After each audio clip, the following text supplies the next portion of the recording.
கர்த்தருடைய பரிசுத்த நாமத்துக்கு மகிமை உண்டாவதாக. கர்த்தராகிய இயேசு கிறிஸ்துவின் சுவிசேஷத்தை அறிவிப்பதில் பல காரியங்கள் இருந்தாலும் நவீன காலத்தின் கண்டுபிடிப்புகளில் இந்த மீடியாக்கள் மூலமாக தேவ செய்தியை கொடுப்பதில் அநேகர் ஈடுபட்டிருந்த பொழுதும் ஐயா ராஜா அலெக்சாண்டர் அவர்கள்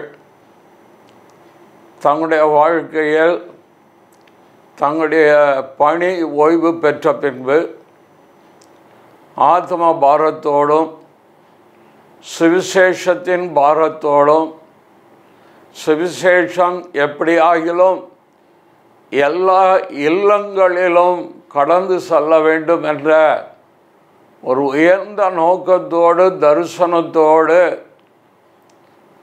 தன்னுடைய செல்வத்தை முற்றிலும் எந்த விதமான லாபகர நோக்கமும் இல்லாமல் கிறிஸ்து ஒருவரையே குறித்து அறிவிக்க வேண்டும் என்ற தரிசனத்தோடு இவர்கள் 21 ஆண்டுகளுக்கு முன்பாக இந்த ஜீசஸ் த கிங் மிக அருமையான ஒரு பெயரை கொடுத்து இந்த ஸ்தாபனத்தை அவர்கள் ஆரம்பித்து இந்த 21 வருஷங்களிலும் என்னை போன்ற சாதாரணமான ஊழியர்கள் சுவிசேஷத்தை அறிவிப்பதற்கு எங்களுக்கு ஒரு நல்ல வாய்ப்புகளை ஏற்படுத்தி கொடுத்த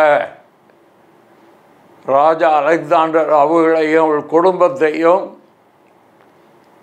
ஜேடிகே டிவி நிறுவனத்தில் வேலை செய்கிற ஒவ்வொருவரையும் கர்த்தர் மென்மேலும் பலப்படுத்துவாராக.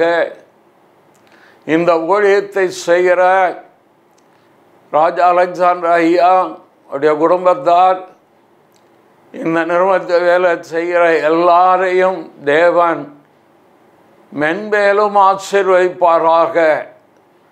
இதற்காக ஒரு வசனத்தை இவர்களுக்கு முன்பாக வைத்தவளை வாழ்த்த நான் விரும்புகிறேன். 2 கொரிந்தியர் 9ஆம் அதிகாரத்தில் 10ஆம் வசனத்தின் பார்க்கும் பொழுது, விதைக்கிறவனுக்கு விதையையும் புசிக்கிறதுக்கு ஆகாரத்தையும் அளிக்கிறவர் உங்களுக்கு விதையை அழித்து அதை பெருக பண்ணி உங்கள் நீதியின் விளைச்சலை வர்த்திக்க செய்வார்.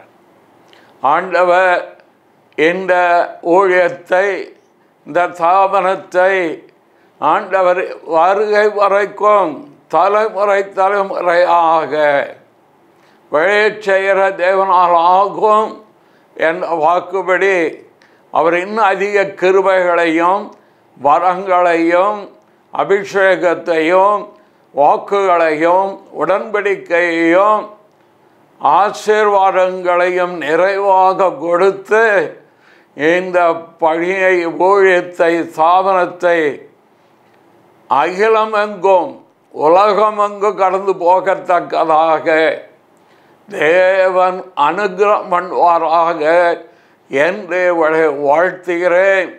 கர்த்ததாமே உங்கள் நீதியின் விளைச்சலை வர்த்திக்க செய்வாராக.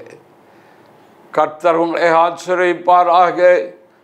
கர்த்தருடைய நாமம் மகிமைப்படுவதாக. இயேசுவின் நாமத்தில் ஆமென்.